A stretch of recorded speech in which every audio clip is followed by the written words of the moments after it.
Buenos días. Compartimos el reporte número 87 del Ministerio de Salud de la Nación en relación a la pandemia del nuevo coronavirus, en relación a las medidas implementadas y a la situación actual y las recomendaciones.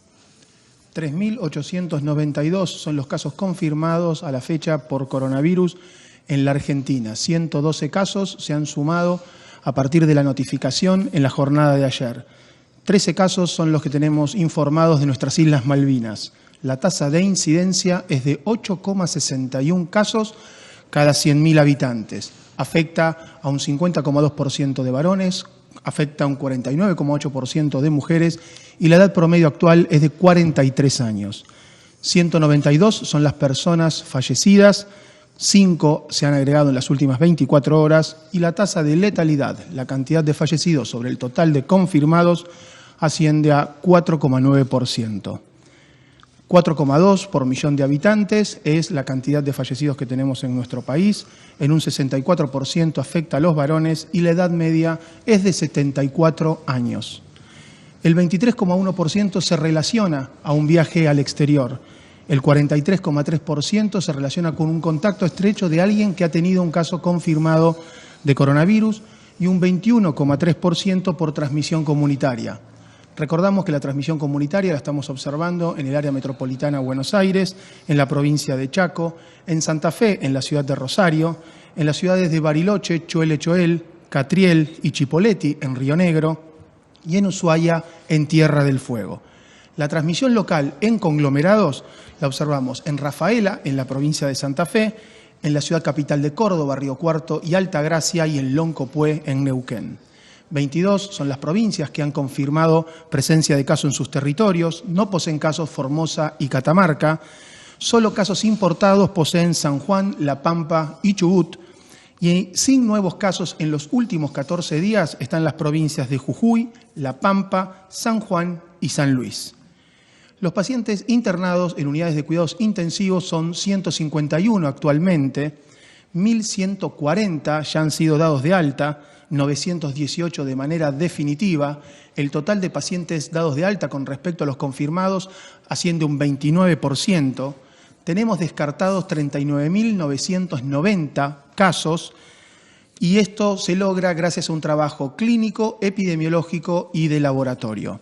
Desde el punto de vista del laboratorio, la cantidad de test que ha realizado en nuestro país a la fecha es de 51.900. En la jornada de ayer, 1.995 test han sido realizados, 10% de los test totales han sido realizados en el Instituto Malbrán y el 90% en la red de 142 laboratorios públicos y privados del país. La cantidad de test por millón de habitantes asciende a 1.144 y el porcentaje de positividad es de 8,96.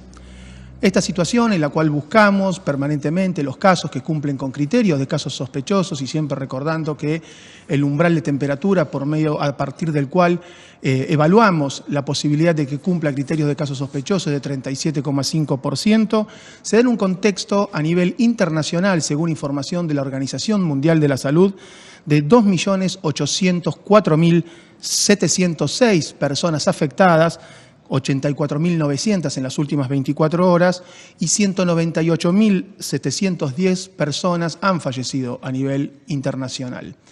Con respecto a nuestro continente americano, 1.094.846 son las personas afectadas, se ha incrementado en 47.338 en las últimas 24 horas en América y 56.063 son las personas fallecidas con una tasa de letalidad del 5,1%. Como siempre hacemos, agradecemos al sistema de salud argentino, público y privado, que notifica permanentemente los datos que encuentra a partir de la evaluación clínica y epidemiológica y laboratorial para que podamos brindar buena información a la comunidad y tomar las mejores decisiones sanitarias.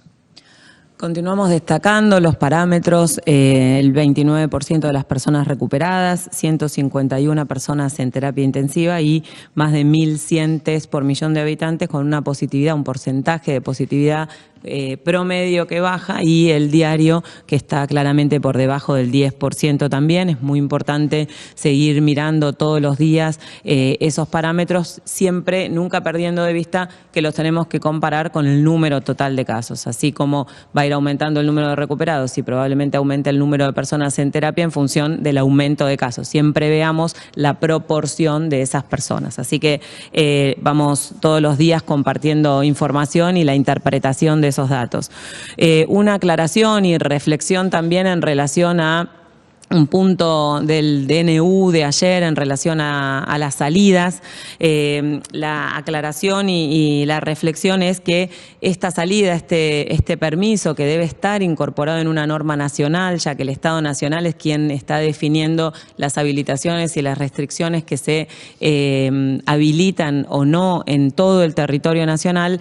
Estas salidas, como recomendó el Comité de Expertos y como se explicó también, tienen una visión sanitaria, no es una salida recreativa ni para hacer actividad física, sino que es una salida muy breve, a menos de 500 metros del domicilio, por menos de una hora, sin utilizar transporte público, ni un vehículo, aunque sea particular, con la recomendación de usar tapa nariz, boca, mentón o barbijo casero, en el contexto de las personas que no han sido alcanzadas por las excepciones, o sea, las personas que tienen la indicación de seguir en el aislamiento social preventivo obligatorio, poder generar alguna salida con esta visión sanitaria por el bienestar psicofísico de las personas en este desafío tan prolongado que estamos teniendo.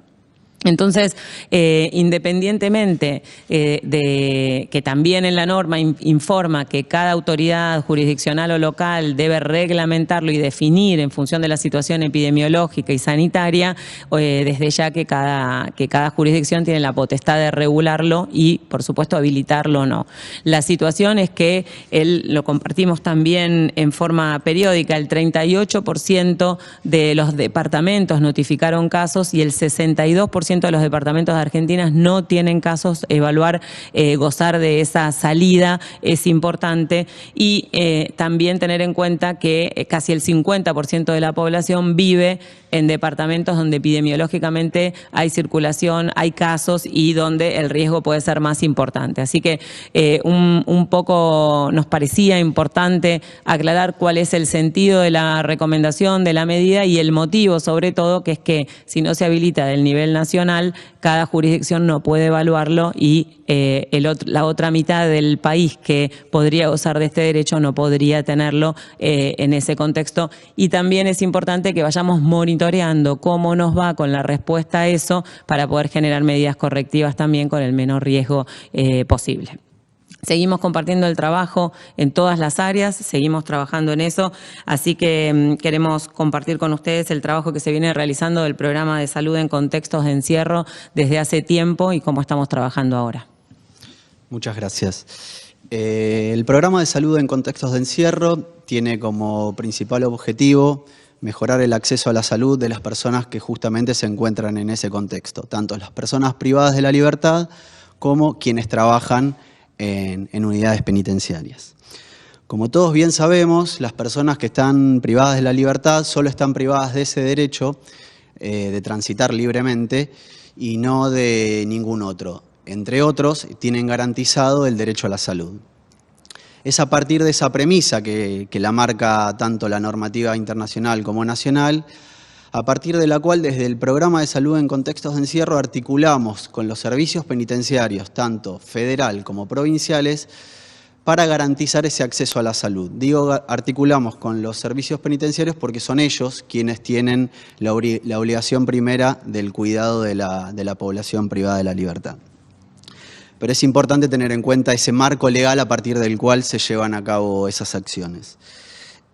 Ahora bien, las personas privadas de la libertad conservan el derecho a la salud, pero sin embargo están en una situación que tiene obstáculos para lograr acceder a ese derecho. Esos obstáculos en algunos casos son edilicios. Para acceder al médico tienen que pasar una serie de rejas. En algunos casos tienen que ver con la sobrepoblación con la que en muchas unidades hoy contamos. y diversas cuestiones que obstaculizan el acceso a ese derecho. A partir de esos obstáculos, el programa de salud en contextos de encierro viene llevando a cabo acciones justamente para lograr garantizar el derecho de estas personas a la salud. Entre esas acciones podemos destacar el ingreso, digamos, articular el ingreso de todos los programas y direcciones nacionales y provinciales a cada una de las unidades federales y provinciales del país. La articulación con el sistema de salud público, los centros de salud y los hospitales, cuando la población privada de la libertad requiere alguna atención fuera de las unidades penitenciarias. Lo que es la capacitación tanto para los equipos de salud como para los trabajadores, como para la población privada de la libertad. En el caso de los equipos de salud, el programa de salud en contextos de encierro lleva a cabo una diplomatura de salud en contextos de encierro destinada a los equipos de salud tanto de las unidades federales como provinciales. En el caso de la población privada de la libertad, se forman como promotores de salud para que sean un nexo entre la población privada de la libertad y el sistema de salud de las unidades penitenciarias y puedan transmitir alguna señal de alarma, por ejemplo, al equipo de salud de los penales. También se elaboran pautas justamente teniendo en cuenta estas cuestiones particulares que tienen que ver con el encierro para lograr sortearlas. En el marco de estas acciones que lleva a cabo el programa y en el marco de este contexto de pandemia, se nos propone el desafío justamente de adecuar las acciones que se llevan a cabo en general al contexto de encierro. El Ministerio viene llevando a cabo recomendaciones para instituciones y demás, que las adecuamos. Se han publicado recomendaciones puntualmente para contextos de encierro que están cargadas en la página del Ministerio de Salud, que prevén básicamente qué hacer cuando una persona ingresa a una unidad penitenciaria, qué hacer cuando egresa, qué hacer ante un caso sospechoso, qué hacer ante un caso confirmado, qué hacer con los contactos. Hacer un relevamiento muy exhaustivo de la población de riesgo, que sabemos que mucha de ella sigue en unidades penitenciarias y no han accedido a arrestos domiciliarios. Bueno, en sí, una serie de acciones que desde el Ministerio de Salud recomendamos para llevar a cabo en articulación con el Servicio Penitenciario Federal y los servicios penitenciarios provinciales. Muchas gracias. Estamos trabajando desde el Ministerio desde siempre con una mirada a esta situación particular de todos los programas para favorecer el acceso de los insumos y la salud al contexto de encierro, en el cual el único derecho que se pierde es el de la libertad, por eso la salud debe ser garantizada. Las unidades penitenciarias y el contexto de encierro se comportan como instituciones cerradas y es por eso que requieren una estrategia de abordaje de prevención particular y por supuesto que de acción para el control de un eventual caso también especiales. Entonces esas acciones específicas están destinadas a las personas que están en las instituciones cerradas y también al personal, ya sea al equipo de salud, al personal que trabaja. Por eso la importancia de generar esta dinámica. La dinámica de la transmisión en estos lugares es diferente, por eso siempre se generan acciones particulares y se trabaja en conjunto con cada una de las áreas, en este caso con justicia, con el servicio penitenciario, donde estamos trabajando desde el inicio de la pandemia para generar acciones específicas como se hace en cada una de las áreas en esta situación extraordinaria, inusitada, que es una pandemia, para generar el mínimo de riesgo y para controlar lo más rápido que podamos cualquier situación que pueda generarse. Muchas gracias.